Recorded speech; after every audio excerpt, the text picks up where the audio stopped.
convidamos para coordenar a mesa, juntamente com a doutora Nara, doutora Leiliane Coelho André, professora adjunta do Departamento de Análises Clínicas e Toxicológicas da Universidade Federal de Minas Gerais. Chamamos à mesa a próxima palestrante, doutora Sônia Corina Hess.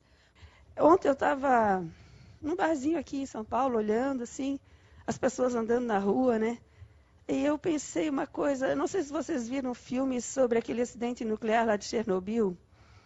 Aquele acidente nuclear de Chernobyl foi interessante porque a radiação vazou, houve um maior desastre lá, mas as cidades próximas, as pessoas não foram avisadas do desastre. Passou muito tempo até as pessoas saberem. Então, o filme mostra, assim, as mães passeando com os bebezinhos de manhã, as pessoas indo para o trabalho. É porque a radiação não tem cor, não tem cheiro, então elas estavam sofrendo a ação da radiação, a vida delas ia mudar muito dali para frente. E elas não tinham ideia disso. Elas estavam tranquilas na sua vidinha. Eu visualizo esse momento histórico do Brasil assim. Nós já estamos passando por um processo, nós já estamos sendo vítimas desse processo, mas nós não percebemos porque ninguém avisa. Não tem lugar que as pessoas possam saber exatamente o quanto que nós estamos sendo atacados e não tem cheiro, não tem cor, nossos sentidos não foram preparados para nos avisar. E eu espero contribuir para que, de alguma forma, a gente comece a avisar. Porque a resposta não depende desse auditório, não depende de autoridades. A resposta depende das vítimas. Vou começar falando de morte, né? Porque os mortos, eles têm algo a dizer para a gente. A gente tem que estudar a morte, ver do que as pessoas morrem para tentar evitar coisas evitáveis. Então, no Brasil, do que se morre? Aqui tem o Código Internacional de Doenças, né? O que mais se morre proporcionalmente, ou seja, dentre 10 mortos, quantos morrem de cada coisa? Problemas circulatórios, os homens. Depois, no Brasil, violência. O brasileiro é um povo violento, parece que não, mas os homens brasileiros são muito violentos, tá? Então, a segunda causa de óbito no Brasil é violência, causas externas.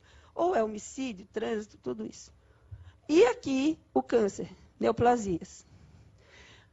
E no estado de São Paulo, parece que os homens são menos violentos, né? Porque a causa principal é problemas circulatórios, a segunda já é o câncer. E a violência ficou abaixo já. Vejam que no estado de São Paulo, 17% mais ou menos tem se mantido essa taxa de mortalidade por neoplasias ao longo do tempo, entre os homens. Então, a neoplasia no Brasil é a terceira causa de óbito dos homens, e em São Paulo é a segunda causa de óbito. O interessante, gente, olha só, esse aqui, o número 1, são doenças infecciosas. Doenças infecciosas matam menos de 5% dos que têm registro. Mas tem uma vigilância fantástica para doenças infecciosas. Aparece um caso de meningite, pá, já vem uma equipe inteira para saber onde é que está isso. Aparece um caso de cólera, nossa, vai para a mídia. Menos de 5%. E esse monte de gente morrendo aqui, ó, cadê? Tudo escondido. Mas é fácil saber por quê. Histórico. É muito difícil fazer estudo de causas do câncer, porque é ambiental. Vocês me ouçam, mesmo que vocês saiam daqui sem não prestar atenção em mais nada. O câncer é uma epidemia ambiental. As pessoas morrem de câncer porque nós estamos sendo maciçamente envenenados. Não acreditem no resto. Para fundo genético, tudo bem, tem gente que já nasce com essa propensão, mas tem documento do governo americano dizendo isso. O câncer é uma doença ambiental, é fruto do envenenamento. Por favor, se não servir para mais nada essa minha fala, lembrem disso. Câncer é fruto do envenenamento. Ponto. Ainda bem para nós, né? E aqui as taxas de mortalidade por neoplasias por 100 mil habitantes. Rio Grande do Sul, campeoníssimo. São Paulo está aqui em 4º lugar. E no sexo masculino e no sexo feminino, São Paulo em 3º lugar, as taxas de mortalidade por neoplasias. Eu não sei se vocês viram uma entrevista do pessoal lá de Ijuí, no Rio Grande do Sul, dizendo que, meu Deus do céu, é muita gente morrendo de câncer naquela região. Rio Grande do Sul, realmente, a gente tem lugares lá que vocês vejam aqui a média nacional, né? Como tem lugares acima da média nacional. Tem micro-regiões no Rio Grande do Sul muito acima da média. Aqui vocês vão ver dados também. O que é isso? Esse povo levou uma maldição? É coisa. Fizeram algum botaram uma maldição nesses lugares? Tem uma maldição, sim. Uma maldição que chama veneno. Coitada dessa gente. Nós todos, né? Pior do que o 7-1 é ser lixeira. O Brasil é lixeira. Tudo que os outros proíbem, mandam para cá. Porque a gente não proíbe. Demora muito para proibir. Quando proíbe? Então, anotaram aí? Anotaram?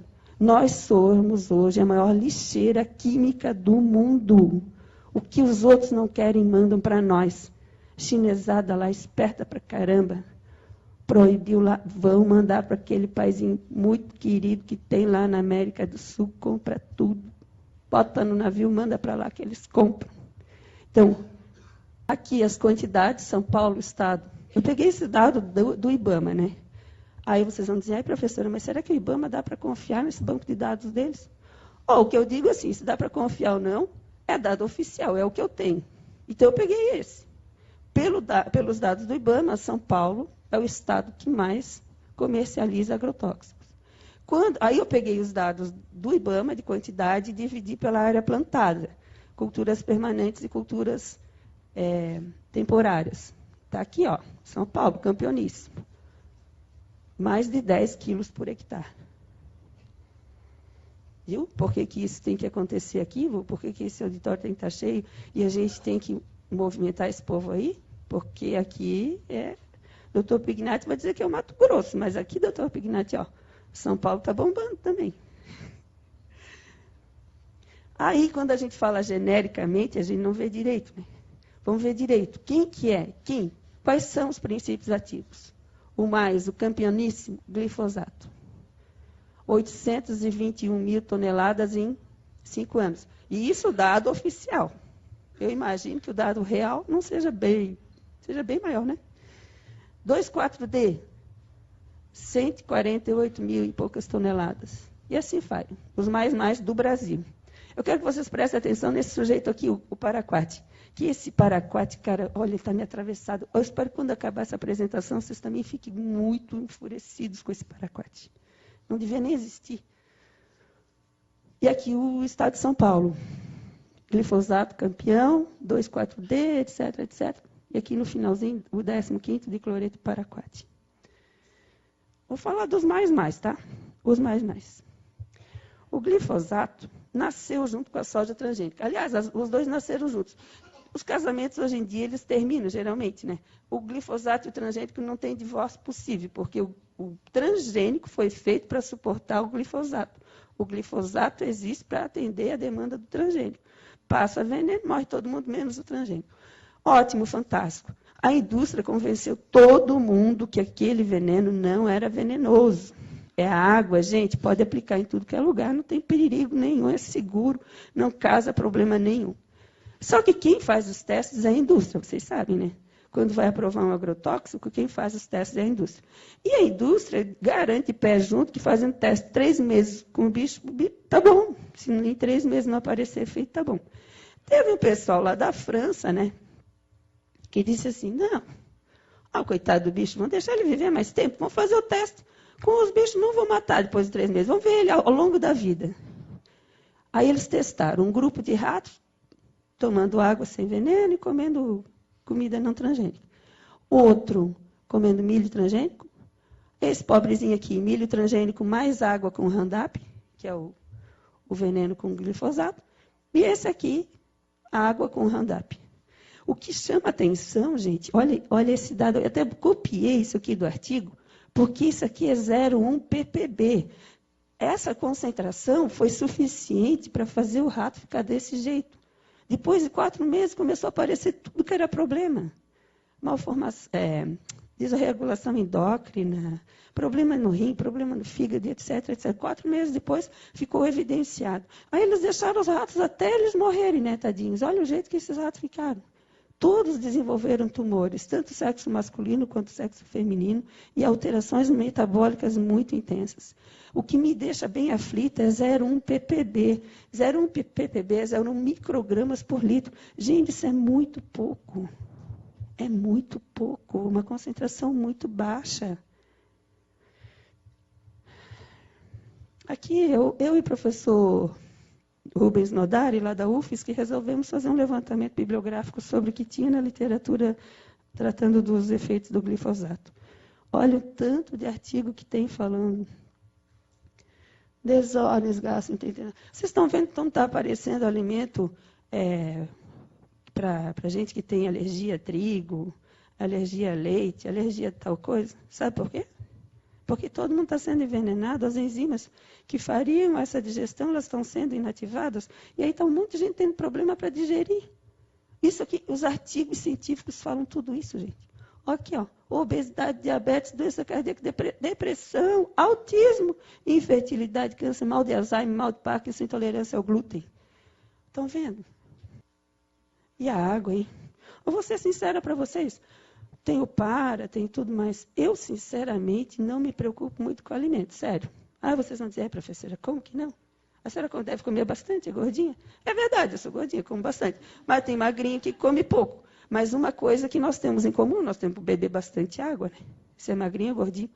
A água é o foco. Eu penso, se a gente for mexer com água, a gente está mexendo no lugar certo. Na legislação brasileira, gente, o limite para que a água seja considerada potável é 500 microgramas por litro de glifosato, mais do metabólito dele. Só para lembrar para vocês que o rato, coitado, os ratos lá, eles adoeceram com 0,1. E a nossa portaria de controle de qualidade da água fala em 500. E o detalhe é o seguinte, se analisar, a cada 6 meses as companhias de abastecimento têm que analisar a água, se der menos de 500, eles nem dizem quanto deu. Ou seja, entre 500 e 0,1, se aparecer, a gente nunca vai saber quanto que foi. Eu queria só falar uma coisa, né? O pessoal da Secretaria de Saúde já falou e já aparece nos jornais que está havendo uma judicialização da saúde. Um paciente com câncer vê no jornal, o médico mesmo conta, lá nos Estados Unidos apareceu um super medicamento para esse tipo de câncer. Custa tantos mil por mês. Entra na justiça que o governo é obrigado a pagar. Aí, realmente, o juiz decreta, vai lá o paciente e recebe o medicamento. São bilhões de reais gastos por ano com tratamento de alta complexidade com pacientes de câncer.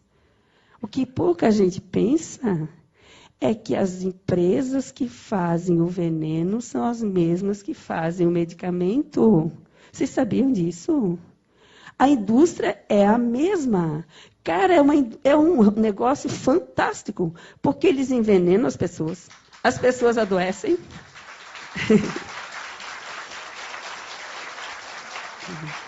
Eu não vou dizer o que a gente pode fazer, porque eu não sou tão esperta assim, mas tem um povo cabeção que já disse o que tem que fazer.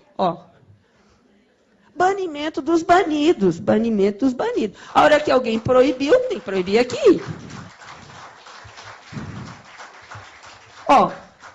Ninguém aqui quer continuar morando na lixeira. Como é que a gente evita de ser lixeira? Qualquer paizinho lá do fim do mundo proibiu o glifosato, imediatamente proibir aqui, cara, senão nós vamos mandar tudo para cá. Então, o banimento dos banidos é para a gente parar de ser lixeira, é o mínimo, é o básico. Outra, pulverização aérea. O doutor Pignatti e os pesquisadores todos já sabem, botar veneno pelo ar perde muito mais do que serve para controlar a praga. Voa em cima das pessoas, da água e tudo mais. Tem que parar com isso? Vocês vão ver dados aqui que são uma loucura. Parar com isso? Não, gente, isso aqui é a cereja do bolo, né? Vocês acreditam que o mercado mais fantástico do mundo, essas porcarias não pagam imposto, gente? Vocês acreditam nisso? E quando soube disso, eu fiquei louca de raiva. Comida paga, tudo paga imposto. Isso aqui, não, até a cervejinha que vocês gostam, paga imposto. Agrotóxico não paga imposto, cara. Pensa isso, não paga imposto. Eles estão nadando de braçada. Aí lá eu faço parte do Fórum Catarinense Combate aos Agrotóxicos. Mandamos uma moção pedindo, pelo amor de Deus, governador, você não disse que está em crise, então, por favor, cobra ICMS desses negócios aí. Só deixando de fora o que é usado na agricultura orgânica, por favor, cobre imposto, né? Se fala em crise, mas um mercado milionário desse não paga um tisco. Nada. PIS, PASEP, CONFINS, ICMS, não paga nada, cara. Pensa. Que mercado fantástico. E ele diz tudo escondidinho para a gente não saber, né? Não paga imposto. Então é isso. Muito obrigada.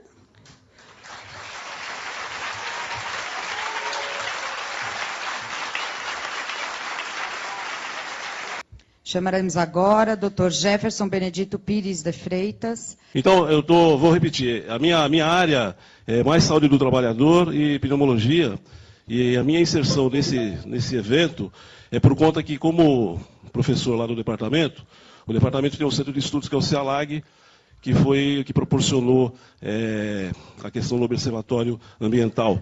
Então, eu tive a oportunidade, juntamente com a doutora Flávia, em poder fazer análise desse material. E, na verdade, o que eu quero mostrar para vocês é como é que se faz o que proporciona esse observatório. Conseguiu? Bom, então vamos lá.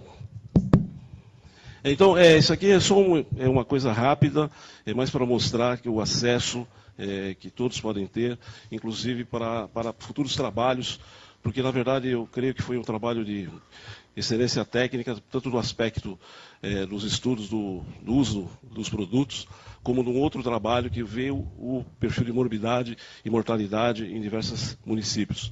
Então, é possível você associar os dois trabalhos e aí realmente você comprovar ou negar, né, os aspectos que estão sendo discutidos. Epa. Então, o objetivo do projeto foi estruturar um observatório de vigilância em saúde ambiental, tá? E fornecer subsídios para a implementação de um sistema de vigilância nesse caso, né? E como eu trabalho na área de saúde do trabalhador, a gente sabe que a questão de vigilância em saúde do trabalhador, se é muito precária, muitas vezes no sistema urbano, imagina no rural, a gente tem muita subnotificação de doenças, né? Do ponto de vista de doenças do trabalho, uma grande subnotificação em que pese a criação do NETEP, do Nexo Técnico Epidemiológico pelo INSS, mas ainda assim nós temos um número de registro de doenças do trabalho em todo o Brasil, por volta de 15 mil a 18 mil doenças. Isso é um número ridículo, né? Porque se nós temos aí um perfil de 10 mil médicos do trabalho no país, dá a entender que cada médico faz um diagnóstico por ano.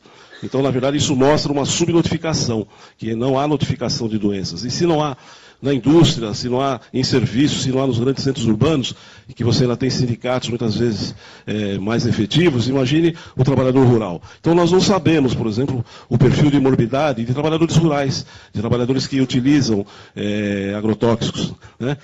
Não sabemos qual a proporção. Além do que, muitos trabalhadores estão no mercado informal, são trabalhadores muitas vezes que não têm registro de trabalho, né? Então, esses dados não vão aparecer nos órgãos oficiais, por exemplo, do DataPrev. Então, acho que é uma batalha que ainda não foi vencida. Temos que, se a gente tem a questão do consumidor, e eu acho que aqui tem muita gente que, com uma grande preocupação é com quem consome os alimentos, frutas e verduras, também há preocupação com quem aplica esse produto, né? Em que condições ele aplica esses produtos. Então, aqui os dados mostrando aqui que, normalmente, os casos agudos são tentativas de suicídio, né, muitas vezes, outras vezes são por você colocar esses produtos em garrafas PET de refrigerante, às vezes é colorido, a criança vai lá e muitas vezes também se intoxica, né? A questão de óbitos, a maior parte foi por suicídio. Então, eu vou acessar aqui o observatório para vocês. Então, aqui é o observatório, vocês estão vendo aqui o link. Vou entrar aqui em agrotóxicos, vocês estão vendo que abre uma janela, usos e consumos, né? Glossário, metodologia, uso e cultura, ingredientes ativos, principais culturas, agrotóxicos utilizados em programas de saúde, comercialização de agrotóxicos. E do lado tem um outro aspecto que é morbimortalidade, metodologia, autorizações de internações hospitalares aqui por municípios. Deixa eu voltar aqui. Quando me apresentaram isso em novembro do ano passado, eu estava numa mesa, eu olhei para trás e fiquei com torcicolo. Eu estou olhando para o mapa até hoje. Então é coisa absolutamente rápida. Esse mapa ele é muito interessante, porque, por exemplo, na questão do câncer de fígado, aí você escolhe o ano. No relatório, de 2000 a 2012, aí a gente vai escolher o quantil com 5 faixas, vamos escolher uma corzinha escura na cor inicial e uma cor clara na cor inicial, né? e uma cor escura na cor final. Isso daqui, eu estou falando de taxa de prevalência média, ou seja, tem uma margem histórica de 13 anos de pesquisa. Ou seja, as variações, eu não sou estatístico, mas as variações ficam diminutas. A professora Clarice Umbelino, que participou ativamente, e o professor Jefferson acolheu esse portal, porque esse portal iria, talvez, para ficar perdido na net, né, no mundo cibernético, acolheu e deu todo o apoio logístico para a implementação dele. E a gente executa, está carregando, e a gente vai ver essa taxa de prevalência média por fígado. Isso dá para ver por todos os diversos tipos de neoplasias, inclusive de taxa de malformações. Vamos ver aqui se aparece, e é isso. Então a gente vai ver que no Vale a taxa vermelha é a mais alta. Então você vai ver que você tem pontos no Vale do Paraíba, você tem pontos no Vale do Ribeira, nem tanto, mas você tem, claro, tem pontos na Grande São Paulo, na região metropolitana, mas você tem pontos jogados no interior de São Paulo. Isso, por exemplo, no câncer do fígado. Mas se você pegar, por exemplo, o câncer de pulmão, você vai ver que a taxa de prevalência média, às vezes, em algumas cidades de Ribeirão Preto, e aqui eu saio do mapa, e vou para câncer, o tempo, temos que ver a questão de tempo, mas, por exemplo, onde tem as tabelas no Excel, e se você pegar, por exemplo, câncer de próstata, 2000 a 2012, que é uma média, que é a taxa de prevalência média no período, e se nós pegarmos aqui, eu vou habilitar a edição, isso daqui vocês têm que, foi o que eles fizeram, jogaram os números para a gente poder pesquisar. E falar, é o buraco de ozônio, essa incidência por conta do buraco de ozônio, é porque tem mais coisa aí. E se a gente jogar aqui, não na frequência, mas na taxa de incidência média total, que é essa incidência que tem aqui, não, aqui não está o total, mas está numa outra tabela. Mas, por exemplo, tem outras tabelas. Mas se você pegar, por exemplo, aqui de incidência e jogar isso daqui, e depois classificar, você vai ter, eu tenho esses relatórios, esses dados, você vai ver situações de cidades, por exemplo, de câncer de próstata, que tem 20, 30, não, 200% acima da taxa de prevalência média do Estado. E é isso que salta aos olhos. Então é isso, só essa observação, o negócio do mapa, vocês têm que entrar em todos os mapas, hein?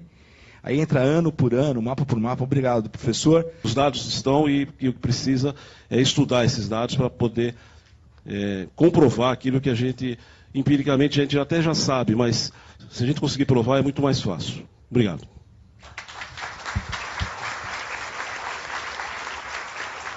Chamaremos o Dr. Paulo Hilário Nascimento Saldiva. Eu trabalhei com pesticidas poucas vezes. Eu faço parte de um painel do IARC, que estuda câncer e fatores ambientais. Minha área é poluição do ar, mas quando a comunidade europeia estava revendo a posição do IARC, da Agência Internacional do Câncer, dizendo que o glifosato, que as evidências sobre carcinogenicidade eram pouco sólidas, todos os revisores do IARC se reuniram e fizeram um artigo de revisão que aparentemente brecou o processo do glifosato até que seja de fato avaliado de uma forma consistente. E vai ser difícil dizer que ele não é carcinogênico. Mas eu não queria fazer daqui uma cerimônia de dizer que pesticida faz mal. Acho que isso... Nós temos que propor um remédio, né? Tem que propor uma solução. E aí que eu acho que talvez a minha contribuição possa ser um pouco, talvez, eu vou falar agora do ponto de vista pessoal, então ninguém precisa me levar a sério, porque é uma opinião pessoal. Então ela vale tanto quanto a opinião de qualquer pessoa que aqui tiver.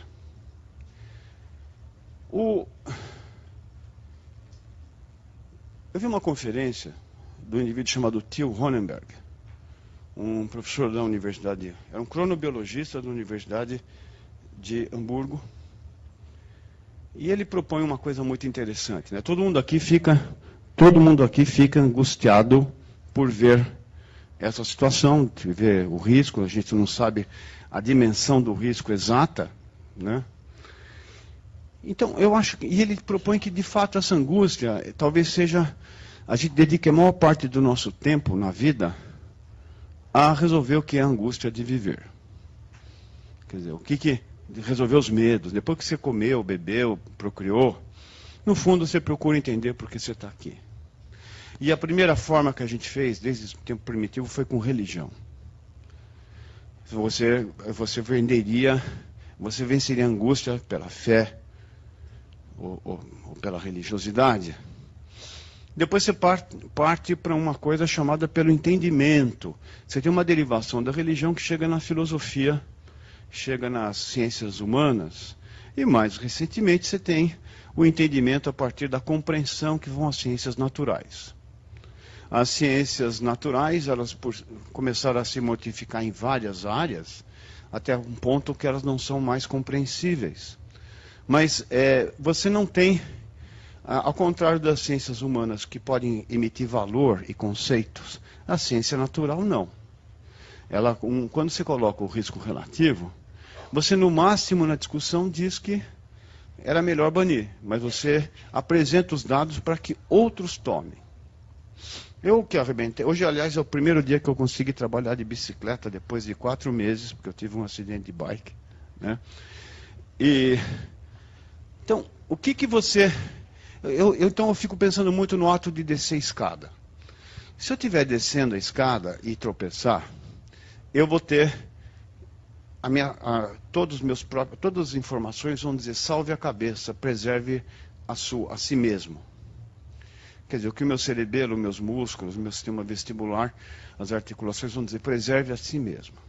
Se eu tiver com um bebê no colo, o mesmo conjunto de informações vai determinar uma outra atitude baseada num nível mais alto, que são valores, princípios e códigos morais.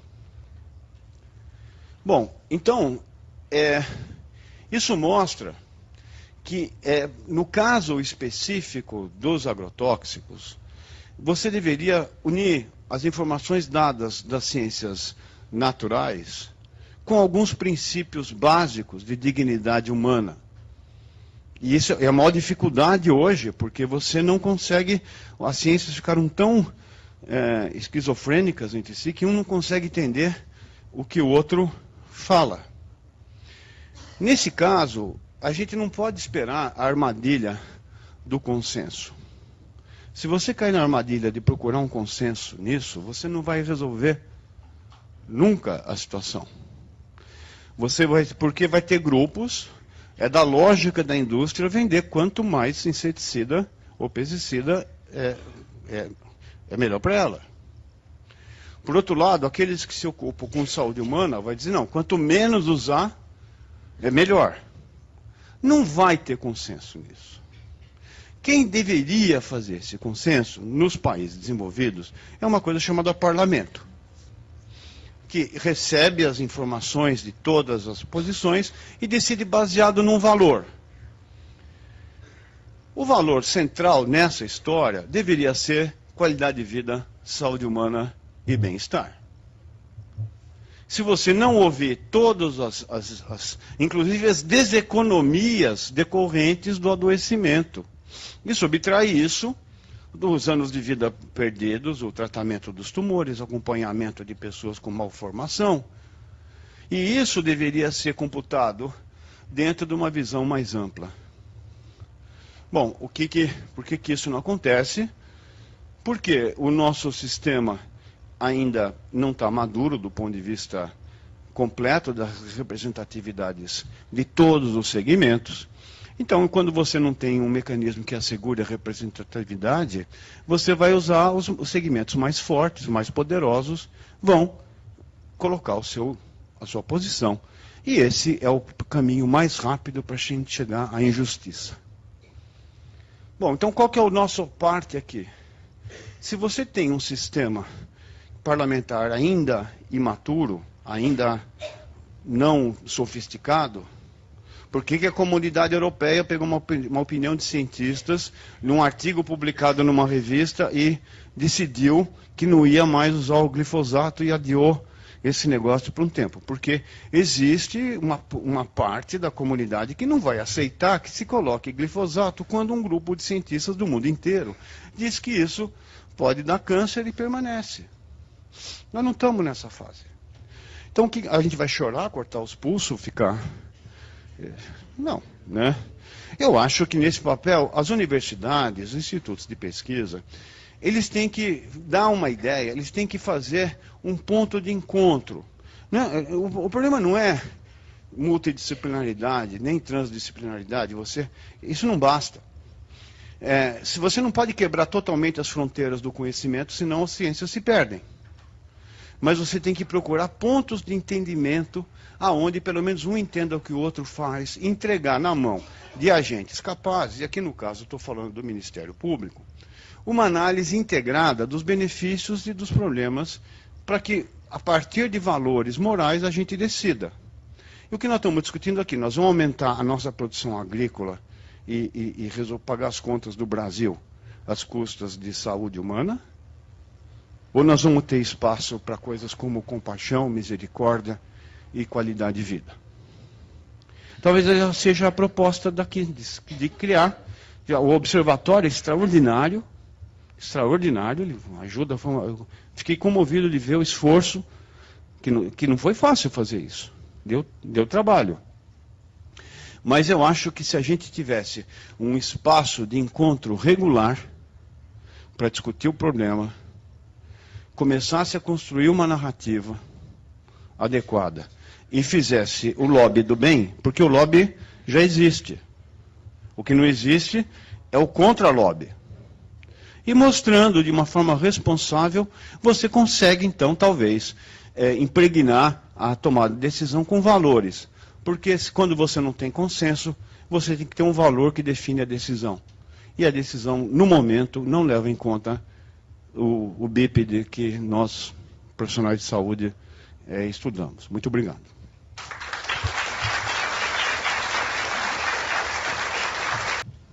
Chamaremos a doutora Evangelina Vormitag. Bom dia, é um imenso prazer estar aqui.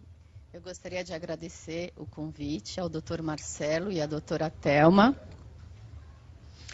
E, na verdade, a minha experiência, eu tenho mais experiência com os efeitos da urbanização em saúde. Trabalho com advocacy, políticas públicas, trabalho muito com o AR, que é um dos projetos que nós escolhemos como professor Saldiva. Mas eu vou trazer um pouco da minha experiência em relação a como atuar nas questões ambientais, em termos de se alcançar, tentar alcançar um resultado, trazer um diálogo entre todos esses atores, representantes do tema, e como conseguir chegar lá no governo, em legislação, para conseguir algo. Aqui é a nossa causa, e assim, o ar, como a Sônia disse, o agrotóxico ele é invisível. A gente não sabe se a gente está comendo ou não o agrotóxico no alimento, a gente não sabe se está respirando, a gente não sabe se a água tem agrotóxico. É a mesma coisa o ar. Mas nós sabemos o mal que é feito, né? E a gente não pode aceitar, por exemplo, que as pessoas morram por respirar. Mas a gente pode buscar juntos uma solução para isso. E ainda mais nos dias de hoje, porque nos dias de hoje existem uma série de questões em sustentabilidade, em comércio, que exigem e vão exigir cada vez mais que esses produtores, aqueles que vão vender o alimento, garantam que não tenha o uso, por exemplo, do agrotóxico. Isso a gente já está vendo com carro, com veículo, em questão de exportação, etc. Então, nós estamos num caminho. Eu acho que existe a oportunidade é atual, e temos que fazer esse trabalho juntos. Esse é o estudo que foi feito, né, pela Clarice, a Joana, a Rita de Cássia e Leila, extremamente importante a partir desse observatório, e ela trouxe muitas informações. Mas eu tenho certeza que alguém do lado de lá vai dizer, bom, e o que eu faço com isso? Quem disse que esse município que está preto, que tem uma grande quantidade de uso de agrotóxico e tem alto índice de câncer de pulmão, quem disse que uma coisa tem a ver com a outra? E é essa a pergunta que eles fazem, e é isso que eles têm essa dúvida. Então, como fazer essa inferência? Será que a gente precisa, de fato, mostrar uma associação real, verdadeira, que é como, por exemplo, eu fiz o estudo da poluição e ouvi dizer que aquilo não pode ser acreditado, embora eu tenha usado uma metodologia ambiental da Organização Mundial de Saúde, em relação à carga, à gravidade de carga de doenças, não adianta explicar isso para a pessoa. Mas existem formas da gente poder resolver isso. Então, veja, esse trabalho delas, eles trouxeram o seguinte. Ele traz claramente evidências, por mais que você não faça associação dos dados de intoxicações decorrentes da exposição, a sua frequência e distribuição segundo municípios, o estabelecimento de áreas geográficas prioritárias para aprofundamento de investigação. É a mesma coisa que o Ministério da Saúde faz com vigilância do ar, com o programa Vigiar. Ele mapeia nos municípios onde tem maior frota, mais indústria, mais queima de cana-de-açúcar e onde tem maior mortalidade em doença respiratória e cardiovascular. E quando ele olha os municípios e compara as áreas geográficas, juntam umas às outras, eles conseguem, pelo menos, estimar que aquele município está sob o maior risco. E aí ele vai, então, dar prioridade para atuar nesses municípios, que é o que esse trabalho do observatório está fazendo. Eles vão abrir um outro edital, esse edital foi de 2014, nós fomos contemplados, e eu me coloco à disposição de vocês para trazer a questão do agrotóxico, para essa metodologia, se houver um edital, e formar um grupo em que a gente possa trabalhar de uma forma que promova o diálogo e que mostre, de fato, a saúde, trazendo a sua experiência e a sua opinião, o que acontece em outros países. Nos Estados Unidos, por exemplo, o ZEPA, né, ele ouve muito a área de saúde naquilo que ele implementa. E eu acho que o que está faltando o Brasil fazer é levantar essa bandeira da saúde. Muito obrigada.